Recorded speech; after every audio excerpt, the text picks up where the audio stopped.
পাকিস্তানের জেলবন্দি প্রাক্তন প্রধানমন্ত্রী ইমরান খানের ডাকে সোমবার ইসলামাবাদের পথে নেমেছেন হাজার হাজার মানুষ। সেই বিক্ষোভ মিছিল ক্রমে সংঘর্ষের আকার নিয়েছে। পুলিশ এবং নিরাপত্তা বাহিনীর সাথে সংঘর্ষে বহু মানুষ আহত হয়েছেন, নিহত হয়েছেন অনেকে।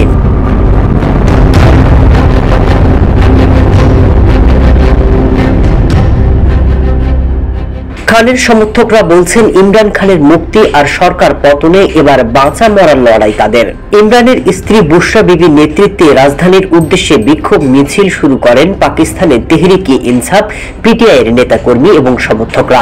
এর মধ্যে একটি মিছিল ইসলামাবাদে পৌঁছেছে। বিক্ষোভকারীরা আরো আগানোর চেষ্টা করলে নামানো হয় সেনাবাহিনী। সংবাদ সংস্থা পিটিআই সূত্রে জানা গেছে, এই পরপরই পুলিশ এবং নিরাপত্তা কর্মীদের সাথে ইমরান সমর্থকদের সংঘর্ষ বাধে। ইসলামাবাদ সহ গোটা পাঞ্জাব প্রদেশ জুড়ে পুলিশের 22টি গাড়িতে আগুন ধরিয়ে দেওয়া হয়েছে। শ্রীনগর হাইওয়ের কাছে নিরাপত্তা কর্মীদের উপর গাড়ি চালিয়ে দেন ইমরানের কয়েকজন সমর্থক।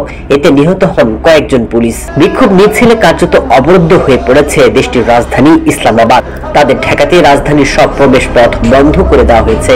জারি করা হয়েছে 144 ধারা।